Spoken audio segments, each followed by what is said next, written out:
ഇന്ന് നമ്മൾ സംസാരിക്കാൻ പോകുന്നത് ഫാറ്റി ലിവറിനെ കുറിച്ചാണ്. ഫാറ്റി ലിവർ എന്ന് പറഞ്ഞാൽ നിങ്ങൾ എല്ലാവരും കേട്ടിട്ടുണ്ടാവും. ലിവറിൽ കൊഴുപ്പടിയുക എന്നുള്ളൊരവസ്ഥയാണ് ഫാറ്റി ലിവർ എന്ന് പറഞ്ഞാൽ. പലരും പല ഒറ്റമൂലികളുടെ പുറകെ പോകുന്നതും ഏതെങ്കിലും ഒരു മരുന്ന് ഒരു ഒറ്റമൂലി കഴിച്ചാൽ ഉടനെ ഫാറ്റി ലിവർ മാറും എന്നൊക്കെ പലരും പരസ്യം ചെയ്യാറുണ്ട്. അതിന് പിന്നിൽ പോയ ആൾക്കാർ ഒരുപാട് പൈസയും ആരോഗ്യമൊക്കെ കളയാറുണ്ട്. കൊഴുപ്പടിയുക എന്നുള്ളത് നമ്മുടെ ശരീരത്തിന് എക്സസ് ആയിട്ട് കാലറീസ് കൊടുക്കുമ്പോൾ അതിൻ്റെ ഒരു റെസ്പോൺസാണ്. അപ്പം നമ്മളുടെ ഡയറ്റും ലൈഫ് സ്റ്റൈലും മോഡിഫൈ ചെയ്താൽ മാത്രമേ നമുക്ക് ഈ ഒരു രോഗത്തിനെ കംപ്ലീറ്റ് ആയിട്ട് നിർത്താൻ പറ്റുള്ളൂ. അതങ്ങനെ നിർത്തിക്കഴിഞ്ഞാൽ നമുക്ക് ഭാവിയിലേക്ക് ഉള്ള നമ്മുടെ ലിവറിൻ്റെ ആരോഗ്യത്തിനെ നമുക്ക് വളരെയധികം ഹെൽപ്പ് ചെയ്യാൻ പറ്റും. അത് സിറോസിസോ അങ്ങനെയുള്ള സങ്കീർണതകളിലേക്ക് പോകുന്നതിന് മുമ്പ് തന്നെ നമുക്കതിനെ പിടിച്ചു കെട്ടാൻ പറ്റും. ഹലോ, ഞാൻ ഡോക്ടർ ഭാഗ്യ. ഇന്ന് നമ്മൾ സംസാരിക്കാൻ പോകുന്നത് ഫാറ്റി ലിവറിനെ കുറിച്ചാണ്. ഫാറ്റി ലിവർ എന്ന് പറഞ്ഞാൽ നിങ്ങൾ എല്ലാവരും കേട്ടിട്ടുണ്ടാവും. ലിവറിൽ കൊഴുപ്പടിയുക എന്നുള്ളൊരവസ്ഥയാണ് ഫാറ്റി ലിവർ എന്ന് പറഞ്ഞാൽ. നിങ്ങൾ പലപ്പോഴും എന്തെങ്കിലും ആവശ്യത്തിന് വേണ്ടി വയറുവേദനയ്ക്കോ എന്തെങ്കിലും ആവശ്യത്തിന് വേണ്ടി വയറ് സ്കാൻ എടുക്കുമ്പോഴോ ഒക്കെ പലപ്പോഴും സ്കാനിങ് റിപ്പോർട്ടിൽ ഫാറ്റി ലിവർ ഉണ്ട് എന്ന് പറഞ്ഞ് പല രോഗികളും ഡോക്ടർമാരെ സമീപിക്കാറുണ്ട്. അല്ലെങ്കിൽ ചിലപ്പോൾ എന്തെങ്കിലും ആവശ്യത്തിന് വേണ്ടി മെഡിക്കൽ ചെക്കപ്പ് ചെയ്യുമ്പോൾ അവരുടെ ലിവർ ഫങ്ഷൻ ടെസ്റ്റ് ബ്ലഡിൽ ചെയ്യുമ്പോൾ ഒരു അബ്നോർമാലിറ്റി കാണുന്നു, അതിനുവേണ്ടി ലിവറിൻ്റെ സ്കാൻ എടുക്കുന്നു. അങ്ങനെയൊക്കെയാണ് പൊതുവെ എല്ലാവരും ഫാറ്റി ലിവർ ഐഡൻറ്റിഫൈ ചെയ്യാറ്. എന്താണ് ഈ ഫാറ്റി ലിവർ? പേര് കേൾക്കുമ്പോൾ തന്നെ നമുക്ക് മനസ്സിലാവും. ഫാറ്റ് ലിവറിൽ അടിയുക, അക്യുമുലേറ്റ് ചെയ്യുക. ഫാറ്റ് ലിവറിൻ്റെ കോശങ്ങളിലേക്ക് അടിയുന്നതിനെയാണ് ഫാറ്റി ലിവർ എന്ന് പറയുന്നത്. അപ്പോൾ എന്തുകൊണ്ടാണ് ഇത് ഇത്ര ഒരു ആരോഗ്യ പ്രശ്നമായിട്ട് വരുന്നത്? കൊഴുപ്പ് സാധാരണയായിട്ട് നമ്മുടെ ശരീരത്തിൽ പല സ്ഥലങ്ങളിലും അടിയാറുണ്ട്. നമ്മുടെ സ്കിന്നിൻ്റെ താഴെ അടിയാറുണ്ട്. നമുക്ക് അമിത വണ്ണം ഉണ്ടാകുന്നതിൻ്റെ ഒരു മേജർ കാരണം എന്ന് പറഞ്ഞാൽ കൊഴുപ്പ് അടിയുക എന്നുള്ളതാണ്. ഈ പുറമേ അടിയുന്ന കൊഴുപ്പിനേക്കാളും അപകടകാരിയായ ഒരു കാര്യമാണ് നമ്മുടെ വിസറൽ ഓർഗൻസ്, അതായത് നമ്മുടെ ആന്തരിക അവയവങ്ങളിൽ കൊഴുപ്പടിയുന്നത്. അതിൽ പ്രധാനമായിട്ടും അടിയുന്ന ഒരു സ്ഥലമാണ് ലിവർ എന്ന് പറയുന്നത്. ലിവർ നമ്മുടെ ശരീരത്തിൻ്റെ ടോക്സിൻസ് ഒക്കെ റിമൂവ് ചെയ്യുന്നത്, അതായത് ആവശ്യമില്ലാത്ത വേസ്റ്റുകളെല്ലാം റിമൂവ് ചെയ്യുന്നത്, ശരീരത്തെ ശുദ്ധീകരിക്കുന്നതുമായിട്ടുള്ള ഒരു വളരെ പ്രധാനപ്പെട്ട ഒരു അവയവമാണ്. ലിവറിൻ്റെ ഒരു പ്രത്യേകത എന്ന് പറയുന്നത് അതിനൊരു റീജനറേറ്റീവ് കപ്പാസിറ്റി ഉണ്ട്. അതായത് ലിവറിൻ്റെ കോശങ്ങൾ നശിച്ചു പോയാലും അതിന് വീണ്ടും പുനരുജ്ജീവിച്ച് വരാൻ പറ്റുന്ന ഒരു റീജനറേറ്റീവ് കപ്പാസിറ്റി ഉള്ള ഒരു അവയവമാണ്. അതുകൊണ്ട് തന്നെ ലിവറിന് ഒരു ഒരു ഒരു ഒരു പരിധി വരെയൊക്കെ ഡാമേജ് ഉണ്ടായാലും അത് തിരിച്ച് പഴയതുപോലെ തിരിച്ചു വരും. പക്ഷേ ഒരു പരിധി കൂടുതൽ അതിന് കേടുപാട് സംഭവിച്ചു കഴിഞ്ഞാൽ നമുക്കത് തിരിച്ചു കൊണ്ടുവരാൻ പറ്റില്ല. പിന്നെ അവർക്ക് അങ്ങനെയുള്ള രോഗികൾക്ക് വളരെ സങ്കീർണമായ അവസ്ഥയായ സിറോസിസ് എന്ന് പറയുന്ന അല്ലെങ്കിൽ എൻ സ്റ്റേജ് ആയിട്ടുള്ള ഒരു ലിവർ ഡിസീസിലേക്ക് പോകാനൊക്കെ സാധ്യതയുണ്ട്. അപ്പോൾ ഫാറ്റി ലിവർ ഉണ്ടാകുമ്പോൾ ലിവറിൻ്റെ കോശങ്ങളിൽ കൊഴുപ്പടിഞ്ഞു കഴിയുമ്പോൾ ആദ്യത്തെ കുറച്ച് നാളൊക്കെ ലിവറിൻ്റെ കോശങ്ങൾ അങ്ങനെ റീജനറേറ്റ് ചെയ്യുകയും പിടിച്ചു നിൽക്കുകയൊക്കെ ചെയ്യും. അപ്പോൾ ആ സമയത്ത് രോഗിക്ക് യാതൊരുവിധ ലക്ഷണങ്ങളും ഉണ്ടാവില്ല. ആ സമയത്താണ് നമ്മൾ വെറുതെ വേറെ എന്തെങ്കിലും കാര്യത്തിന് സ്കാൻ എടുക്കുമ്പോഴോ ബ്ലഡ് ടെസ്റ്റ് ചെയ്യുമ്പോഴോ ഒക്കെ നമുക്ക് ഫാറ്റി ലിവർ കണ്ടുപിടിക്കുന്നത്. അത് ഫാറ്റി ലിവർ കൊണ്ടുള്ള ഒരു രോഗലക്ഷണങ്ങളും രോഗിക്ക് ഉണ്ടാകത്തില്ല. പക്ഷെ കുറച്ചും കൂടെ കഴിയുമ്പോൾ ലിവറിൻ്റെ കോശങ്ങളൊക്കെ പതിയെ നശിക്കാൻ തുടങ്ങുമ്പോൾ കോശങ്ങളുടെ അകത്തിരിക്കേണ്ട ചില എൻസൈംസ് ഒക്കെ ബ്ലഡിലേക്കൊക്കെ വരാൻ തുടങ്ങും. അപ്പോഴാണ് ആ രോഗിക്ക് ലിവർ ഫങ്ഷൻ ടെസ്റ്റുകളിലൊക്കെ അബ്നോർമാലിറ്റി ഉണ്ടാകുന്നത്. അതിൻ്റെ AST, ALT അങ്ങനെയുള്ള ചില ലിവർ ഫങ്ഷൻ ടെസ്റ്റിലുള്ള ബ്ലഡിലുള്ള ചേഞ്ചസ് തുടങ്ങും. പക്ഷെ അങ്ങനെയുള്ള സ്റ്റേജിൽ പോലും നമുക്ക് കംപ്ലീറ്റ് ആയിട്ട് ഇതിനെ റിവേഴ്സ് ചെയ്യാൻ പറ്റും. കാരണം ഈ ലിവറിൻ്റെ കുറേ കോശങ്ങളൊക്കെ നശിക്കുന്നുണ്ടെങ്കിൽ പോലും അതിനൊക്കെ തിരിച്ച് വളരാനുള്ള സാഹചര്യമുണ്ട്. അപ്പോഴും മിക്ക രോഗികൾക്കും ഇതിന് യാതൊരു ലക്ഷണവും ഉണ്ടാവില്ല. ലിവർ ഫങ്ഷൻ ടെസ്റ്റുകളിൽ ഈ AST, ALT കൂടിയിരിക്കും എന്ന് മാത്രമേ ഉള്ളൂ, വേറെ ഒരു ലക്ഷണങ്ങളും ഉണ്ടാവില്ല. പക്ഷേ ഇതൊക്കെ കുറേ കാലം, ഒരു വർഷങ്ങളോളം ഇങ്ങനെ ചികിത്സിക്കാതെ പോയി വരുമ്പോഴാണ് ലിവറിൻ്റെ ഒരുപാട് കോശങ്ങൾ നശിച്ച് പോയി കഴിയുമ്പോൾ അതിന് തിരിച്ച് റീജനറേറ്റ് ചെയ്യാനുള്ള കഴിവിനെ അതിനേക്കാൾ ഉപരിയായിട്ട് അതിന് കോശങ്ങൾ നശിച്ച് കഴിയുമ്പോൾ പിന്നെ അവിടെ ഫൈബ്രോസിസ് എന്ന് പറയുന്ന അവസ്ഥ ഉണ്ടാവും. അപ്പോൾ പിന്നെ ലിവറിന് തിരിച്ച് റീജനറേറ്റ് ചെയ്യാൻ പറ്റില്ല. ലിവറിൻ്റെ പ്രവർത്തനം വളരെയധികം കുറഞ്ഞു വരികയും സിറോസിസ് എന്ന് പറയുന്ന അവസ്ഥയിലേക്ക് പോവുകയും ചെയ്യും. അതാണ് ഈ ഫാറ്റി ലിവർ ഉണ്ടാകുന്നതിൻ്റെ ഒരു ഏറ്റവും വലിയ റിസ്ക് അല്ലെങ്കിൽ നമ്മളെ ഭയപ്പെടുത്തുന്ന ഒരു ഫാക്ടർ എന്ന് പറയുന്നത്. അത് പക്ഷേ കുറേ വർഷങ്ങൾ കൊണ്ടുണ്ടാകുന്ന ഒരു ചേഞ്ച് ആണെങ്കിൽ പോലും അത് നമ്മൾ ഏർലി സ്റ്റേജിൽ നമ്മൾ കണ്ടുപിടിച്ച് അതിനെതിരെയുള്ള പ്രതിരോധങ്ങൾ ചെയ്യുവാണെങ്കിൽ നമുക്ക് പ്രിവെൻറ്റ് ചെയ്യാൻ പറ്റുന്ന ഒരു കോംപ്ലിക്കേഷനാണ്. ഇതല്ലാതെ തന്നെ ഈ ഫാറ്റി ലിവർ ഉള്ളവർക്ക് ഹാർട്ട് ഡിസീസ് ഉണ്ടാവാനും ഹാർട്ട് അറ്റാക്ക്, സ്ട്രോക്ക് ഒക്കെ ഉണ്ടാവാനുള്ള റിസ്ക്കുകളും വളരെ കൂടുതലാണ്. അപ്പോൾ പൊതുവെ ഫാറ്റി ലിവർ എന്ന് പറയുന്നത് ഒരു ലാഘവത്തോടുകൂടി കാണേണ്ട ഒരു കാര്യമല്ല. കാരണം അത് നമുക്ക് റിവേഴ്സ് ചെയ്യാൻ പറ്റുന്ന ഒരു കാര്യം തന്നെയാണ്. അപ്പം എന്തൊക്കെയാണ് ഫാറ്റി ലിവർ ഉണ്ടാവാനുള്ള കാരണങ്ങൾ? അപ്പം പ്രാഥമികമായിട്ട് നമ്മുടെ ഒരു സൊസൈറ്റിയിൽ നമ്മൾ പൊതുവെ കാണുന്നത് ഏറ്റവും കൂടുതൽ ലിവർ ഡിസീസ് കാണുന്ന ആർക്കാണെന്ന് ചോദിച്ചാൽ മദ്യപാനികൾക്കാണ്. നമുക്ക് എപ്പോഴും കാണുമ്പോൾ തന്നെ മനസ്സിലാവും മദ്യപാനമാണ് ഈ ലിവർ ഡിസീസിൻ്റെ പ്രൈമറി കോസ് നമ്മുടെ സമൂഹത്തിൽ. അപ്പോൾ ഈ ഫാറ്റ് ലിവറിൻ്റെയും പ്രൈമറി കോസ് മദ്യപാനം തന്നെയാണ്. ആൽക്കഹോൾ എന്ന് പറയുന്നത് ഒരു ലിവറിനുള്ളൊരു ടോക്സിനാണ്. അപ്പോൾ അതിൻ്റെ ആദ്യത്തെ സ്റ്റേജിൽ ലിവർ ആദ്യമേ തന്നെ ഫാറ്റി ആയിട്ടുള്ള ചേഞ്ചസ് ആണ് ലിവറിൽ ഉണ്ടാകുന്നത്. അപ്പോൾ ഫാറ്റി ലിവർ മദ്യപാനികൾക്ക് കോമൺ ആയിട്ട് കാണുന്നൊരു സാധനമാണ്. പക്ഷേ മദ്യപിക്കാത്ത ആൾക്കാർക്ക് തന്നെ വളരെ അധികം ഈയിടെയായിട്ട് ഇപ്പോഴത്തെ ഒരു നമ്മുടെ മാറിയ ഒരു ജീവിതശൈലിയിൽ നമ്മൾ കാണുന്നുണ്ട് മദ്യപിക്കാത്ത ആൾക്കാർക്ക്, അതുപോലെ തന്നെ പ്രത്യേകിച്ചും കൂടുതലായിട്ടും പെണ്ണുങ്ങൾക്കും ഒക്കെ ഫാറ്റി ലിവർ കാണുന്നുണ്ട്. അപ്പോൾ അതിൻ്റെ കാരണം മെയിനായിട്ടും നമ്മൾ അമിതവണ്ണം അല്ലെങ്കിൽ ഒബെസിറ്റി, അതായത് അമിതവണ്ണം അതിൻ്റെ ഒരു പ്രൈമറി കോസാണ്. നമ്മൾ ഫാറ്റി ലിവർ മദ്യപാനം ഇല്ലാത്തവർക്ക് വരുമ്പോൾ അതിനെ non alcoholic fatty liver disease എന്നാണ് പറയുന്നത്.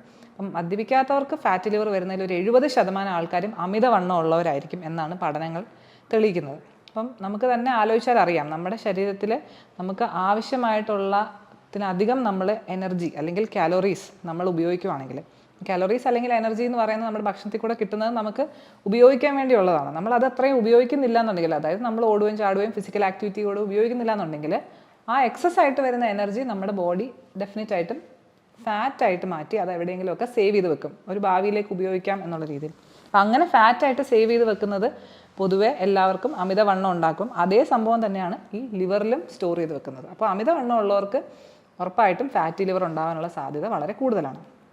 പക്ഷേ ഇതിൽ മനസ്സിലാക്കേണ്ട വേറൊരു വസ്തുത, ഈ എക്സസ് ആയിട്ട് കലോറി കൺസ്യൂം ചെയ്യുന്ന എല്ലാവർക്കും അമിതവണ്ണം ഉണ്ടാവണം നിർബന്ധമില്ല. കാരണം ഓരോരുത്തരുടെ ശരീരപ്രകൃതി വ്യത്യാസം ഉള്ളതുകൊണ്ട് ചിലർക്ക് ഈ ഫാറ്റ് എല്ലാം ചിലപ്പോൾ ഈ ആന്തരിക അവയവങ്ങളിൽ മാത്രമേ അടിഞ്ഞുകൂടാറുള്ളൂ. അപ്പോൾ അവർക്ക് പുറമേ ആയിട്ട് അമിതവണ്ണം ഉണ്ടാവണമെന്നില്ല. പുറമേ നോക്കിക്കഴിഞ്ഞാൽ അവർ മെലിഞ്ഞവരായിരിക്കും, അവർക്ക് ഒട്ടും എക്സസ് ആയിട്ടുള്ള വെയിറ്റ് ഉള്ള പോലെ നമുക്ക് കണ്ടാൽ തോന്നില്ല. പക്ഷേ അവർക്കും ഫാറ്റി ലിവർ വരാം. അപ്പോൾ ഒരു അമിതമായിട്ടുള്ള കലോറീസ് നമ്മൾ ഉപയോഗിക്കുന്ന ആൾക്കാർക്ക് എല്ലാവർക്കും അമിതവണ്ണം ഉണ്ടെങ്കിലും ഇല്ലെങ്കിലും ഫാറ്റി ലിവർ ഉണ്ടാകാനുള്ള സാധ്യത വളരെ കൂടുതലാണ്. ഇനി അല്ലാതെ ഒരു അമിതവണ്ണവും അതുപോലെ തന്നെ ഓവറായിട്ടുള്ള കാലറി കൺസംഷൻ ഇല്ലാത്തവർക്കും ഡയബറ്റിസ് ഉള്ളവർക്ക് ഫാറ്റി ലിവർ വരാം. ഷുഗർ ഉള്ള ആൾക്കാർക്ക്, കാരണം അവരുടെ ശരീരത്തിൻ്റെ മെറ്റബോളിസം വളരെ വ്യത്യാസമാണ്, സാധാരണ ആൾക്കാരെ പോലെയല്ല. അപ്പോൾ അമിതവണ്ണം ഇല്ലെങ്കിൽ പോലും ഒരു ഡയബറ്റിസ് ഉള്ള ഒരാൾക്ക് ഫാറ്റി ലിവർ ഉണ്ടാകാനുള്ള സാധ്യത വളരെ കൂടുതലാണ്. പിന്നെ ചില പ്രത്യേക മരുന്നുകൾ കഴിക്കുന്നവർക്ക്, സ്റ്റിറോയിഡ്സ് കഴിക്കുന്നവർക്ക്, അങ്ങനെയുള്ളവർക്കൊക്കെ ഫാറ്റി ലിവർ കാണാറുണ്ട്. പക്ഷേ പൊതുവെ നമ്മൾ നോക്കുവാണെങ്കിൽ ഏറ്റവും വലിയ 3 കാരണങ്ങളാണ്. 1 മദ്യപാനം, 2 അമിതവണ്ണം അല്ലെങ്കിൽ എക്സസ് ആയിട്ടുള്ള കലോറീസ് കഴിക്കുന്നത്, 3 ഡയബറ്റിസ്. അപ്പോൾ ഈ 3 കാരണങ്ങളാണ് പൊതുവെ ഫാറ്റി ലിവറിന് നമ്മൾ കാണാറുള്ളത്. ഇനി നമ്മൾ എങ്ങനെയാണ് നമ്മൾ ഫാറ്റി ലിവർ ചികിത്സിക്കുക? പല രോഗികളും ഇതുപോലെ എന്തെങ്കിലുമൊക്കെ ഫാറ്റി ലിവർ കണ്ടു എന്ന് പറഞ്ഞിട്ട് പേടിച്ച് വരുമ്പോഴേക്കും അതിന് എന്തെങ്കിലും ഒരു മരുന്ന് കൊടുത്ത് അത് എങ്ങനെയെങ്കിലും ഒന്ന് മാറ്റുക എന്നുള്ളതാണ് അവരുടെ ഏറ്റവും വലിയ ആവശ്യം. ഇതിനെ ഒന്ന് മരുന്ന് കൊടുത്ത് ഫാറ്റി ലിവർ ഇല്ലാതെയാക്കുക. അപ്പോൾ അവർക്ക് എങ്ങനെയെങ്കിലും മരുന്ന് കഴിക്കണം, അത് കഴിഞ്ഞ് സ്കാൻ എടുക്കണം, ഫാറ്റി ലിവർ ഇല്ലയെന്ന് കാണണം. അതാണ് എല്ലാവരുടെയും മനസ്സിൽ ഉണ്ടാകുന്ന ഒരു ആഗ്രഹം. അപ്പോൾ അത് കാരണം തന്നെയാണ് പലരും പല ഒറ്റമൂലികളുടെ പുറകെ പോകുന്നതും. ഏതെങ്കിലും ഒരു മരുന്ന് ഒരു ഒറ്റമൂലി കഴിച്ചാൽ ഉടനെ ഫാറ്റി ലിവർ മാറും എന്നൊക്കെ പലരും പരസ്യം ചെയ്യാറുണ്ട്. അതിന് പിന്നിൽ പോയ ആൾക്കാർ ഒരുപാട് പൈസയും ആരോഗ്യമൊക്കെ കളയാറുണ്ട്. പക്ഷേ ഇതിൻ്റെ വസ്തുത എന്താണെന്ന് വെച്ചാൽ ഒറ്റ ഒരു മരുന്ന് കൊടുത്ത് മാത്രം നമുക്ക് അങ്ങനെ ഫാറ്റി ലിവർ മാറ്റാൻ പറ്റില്ല. കാരണം എന്താണെന്ന് വെച്ചാൽ നമുക്കറിയാം, നമ്മുടെ ശരീരത്തിൽ കൊഴുപ്പ് അടിയുക എന്ന് പറയുന്നത് പോലെ ഒരു കാര്യമാണ് ഫാറ്റ് ലിവറിൽ അടിയുക എന്ന് പറയുന്നത്. അപ്പം നമ്മൾ ശരീരത്തിൻ്റെ ഒരു ഭാഗത്ത് മാത്രം വണ്ണം കുറയ്ക്കാൻ പറഞ്ഞാൽ ആർക്കെങ്കിലും പറ്റുമോ? ഇപ്പം എൻ്റെ ഒരു ഇടത്തെ കൈയുടെ വണ്ണം മാത്രം കുറയ്ക്കാം, എന്തെങ്കിലും ഒരു മരുന്ന് തരുമോ എന്ന് ചോദിച്ചാൽ ആർക്കും അങ്ങനെ ചെയ്യാൻ പറ്റില്ല. കാരണം ശരീരം കൊഴുപ്പടിയുക എന്ന് പറയുന്നത് ശരീരത്തിൽ ആസകലം ഉണ്ടാകുന്ന ഒരു എല്ലാ ഭാഗത്തും ഒരേപോലെ ഉണ്ടാകുന്ന ഒരു പ്രോസസ്സാണ്. അതിനെ നമുക്ക് ഒരു സ്ഥലത്തെ മാത്രം ടാർഗറ്റ് ചെയ്ത് ഒരു ട്രീറ്റ്മെൻറ്റ് കൊടുക്കാൻ പറ്റില്ല. അപ്പോൾ ഫാറ്റി ലിവറിൻ്റെ ചികിത്സ എന്ന് പറഞ്ഞാൽ അത് മൊത്തത്തിൽ നമ്മുടെ ശരീരത്തിലെ കൊഴുപ്പ് അടിയുന്ന ആ ഒരു പ്രവണതയെ ഇല്ലാതാക്കാൻ എന്നുള്ള ഒരു ചികിത്സ മാത്രമേ അതിനുള്ളൂ. അപ്പോൾ അതിന് നമ്പർ 1 ആയിട്ട് ചെയ്യുക എന്നുള്ളത് എന്താണ്? നമ്മുടെ ആവശ്യത്തിനേക്കാളും കൂടുതലായിട്ട് നമ്മൾ ഉപയോഗിക്കുന്ന കാലോറീസ് നമ്മൾ ലിമിറ്റ് ചെയ്യുക. എന്നാലേ നമ്മുടെ ബോഡിയിൽ ഫാറ്റ് ഉണ്ടാവാതിരിക്കുകയുള്ളൂ. ആവശ്യമില്ലാത്ത കാലോറീസ് കൺസ്യൂം ചെയ്യുന്ന അല്ലെങ്കിൽ ഭക്ഷണത്തിൽ കൂടെ നമ്മൾ അനാവശ്യമായിട്ട് നമ്മൾ എക്സസ് ആയിട്ട് എനർജി കൺസ്യൂം ചെയ്യുന്നതാണ് ഫാറ്റ് അടിയാനുള്ള മെയിൻ കാരണം. അപ്പോൾ അത് കാലോറി ലിമിറ്റ് ചെയ്താൽ മാത്രമേ നമുക്ക് ഈ പറഞ്ഞ ഫാറ്റ് അക്യുമുലേറ്റ് ചെയ്യുന്നത് അല്ലെങ്കിൽ ഫാറ്റ് അടിയുന്നത് പ്രിവെൻറ്റ് ചെയ്യാൻ പറ്റുള്ളൂ. അപ്പോൾ ഫാറ്റി ലിവറിൻ്റെ നമ്പർ 1 ചികിത്സ എന്ന് പറയുന്നത് നമ്മളുടെ ശരീരത്തിൻ്റെ ഈ ഫാറ്റ് കുറയ്ക്കുക എന്നുള്ളതിൻ്റെ നമ്പർ 1 ചികിത്സ എന്ന് പറയുന്നത് നമ്മുടെ ഡയറ്റും നമ്മുടെ ഫിസിക്കൽ ആക്ടിവിറ്റിയും, അതായത് നമ്മുടെ ജീവിതശൈലി കറക്റ്റ് ആക്കുക എന്നുള്ളതാണ്. എങ്ങനെയാണ് ജീവിതശൈലി കറക്റ്റ് ആക്കുന്നത്? ഒന്ന് നമ്മൾ പറഞ്ഞു ഡയറ്റ്. അപ്പോൾ ഡയറ്റിൻ്റെ അകത്ത് നമ്മൾ അഡീഷണൽ ആയിട്ട് എക്സസ് ആയിട്ട് കാലോറീസ് എടുക്കാതിരിക്കുക എന്നുള്ളതാണ്. അപ്പോൾ നമുക്ക് എങ്ങനെയാണ് ഈ കാലോറീസ് എടുക്കാതിരിക്കാൻ, നമുക്ക് അതിനുവേണ്ടി ഡയറ്റീഷ്യനെ കാണണോ ഡോക്ടറെ കാണണോ അങ്ങനെയൊക്കെയുള്ള സംശയങ്ങളുണ്ടാവും എല്ലാവർക്കും. അപ്പോൾ പ്രാക്ടിക്കലായിട്ട് ചെയ്യാൻ പറ്റുന്നതിന് നമുക്കൊരു ഡയറ്റീഷ്യൻ്റെയോ ഡോക്ടറുടെയോ ഒന്നും സഹായം ഇല്ലാതെ തന്നെ നമുക്ക് നമ്മുടെ കാലോറി ട്രാക്ക് ചെയ്യാൻ പറ്റും. അതിന് നമുക്ക് ഒരുപാട് ആപ്ലിക്കേഷൻസ് ഒക്കെ ഇപ്പോൾ അവൈലബിൾ ആണ്. നമ്മളുടെ ഓരോരുത്തരുടെയും ഏജ്, അതുപോലെ നമ്മുടെ ജെൻഡർ, നമ്മൾ മെയിലാണോ ഫീമെയിലാണോ, അതുപോലെ നമ്മൾ എന്തുമാത്രം ഫിസിക്കൽ ആക്ടിവിറ്റിയിൽ എൻഗേജ് ചെയ്യുന്നുണ്ട്. അപ്പോൾ ഈ 3 കാര്യങ്ങൾ വെച്ചിട്ട് നമുക്ക് ഒരു ദിവസം ആവശ്യമുള്ള കാലോറി എത്രയാണ്, നോർമലായിട്ടുള്ള ഒരാൾക്ക് എത്ര കാലോറീസാണ് ഒരു ദിവസം ആവശ്യം എന്നുള്ളത് നമുക്ക് അതിൽ നിന്ന് ആ ആപ്പ് വഴി നമുക്ക് കാൽക്കുലേറ്റ് ചെയ്തെടുക്കാൻ പറ്റും. നമുക്ക് തന്നെ ചെയ്യാവുന്നതേ ഉള്ളൂ. അപ്പോൾ അങ്ങനെ ഒരു ദിവസം ഇത്രയും കാലോറീസ് ആണെന്ന് അറിഞ്ഞു കഴിഞ്ഞാൽ അതാണ് നമ്മുടെ ടാർഗറ്റ്. അപ്പം നമ്മളിപ്പം കഴിച്ചുകൊണ്ടിരിക്കുന്നത് എന്തുമാത്രം കാലോറിയാണെന്ന് നമ്മൾ ആദ്യം ട്രാക്ക് ചെയ്യണം. അപ്പോൾ അതിനകത്ത് നമുക്ക് ആപ്ലിക്കേഷൻ്റെ അകത്ത് നമ്മുടെ കേരളത്തിൽ നമ്മൾ കഴിച്ചുകൊണ്ടിരിക്കുന്ന ഓരോ ഭക്ഷണങ്ങളും നമുക്ക് അതിൽ എൻ്റർ ചെയ്യാൻ പറ്റും. അപ്പോൾ നമ്മൾ രാവിലെ എഴുന്നേറ്റിട്ട് 2 ഇഡ്ഡലി കഴിച്ചു, ഒരു ചായ കുടിച്ചു, അപ്പോൾ അത് 1 കപ്പ് ചായ കുടിച്ചു, 2 ഇഡ്ഡലി കഴിച്ചു, ഒരു ബൗൾ ചമ്മന്തി കഴിച്ചു.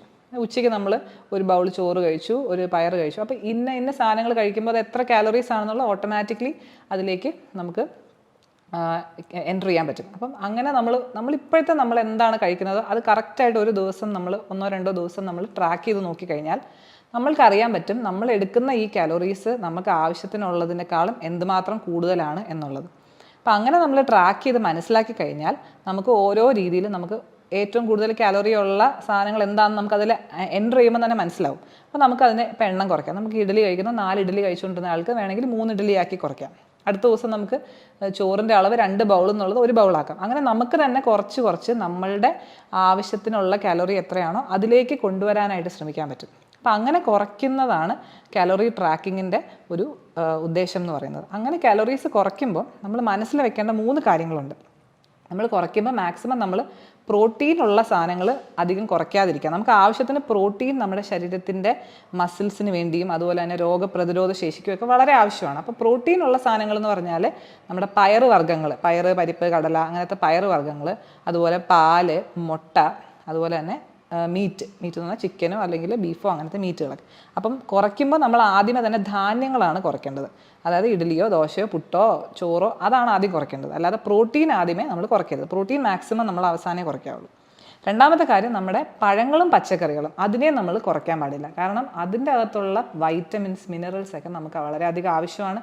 അതിനകത്തുള്ള ഡയറ്ററി ഫൈബർ നമുക്ക് വളരെയധികം ആവശ്യമാണ്. അതുകൊണ്ട് നമ്മുടെ ഫ്രൂട്ട്സും വെജിറ്റബിൾസും പ്രോട്ടീനും ഈ 3 കാര്യങ്ങൾ നമ്മൾ ലിമിറ്റ് ചെയ്യാൻ ആദ്യമേ ശ്രമിക്കരുത്. കാലോറി ലിമിറ്റ് ചെയ്യുമ്പോൾ നമ്മൾ ധാന്യങ്ങളാണ് കൂടുതൽ ധാന്യങ്ങളും അതുപോലെ തന്നെ കൊഴുപ്പുള്ള സാധനങ്ങളും.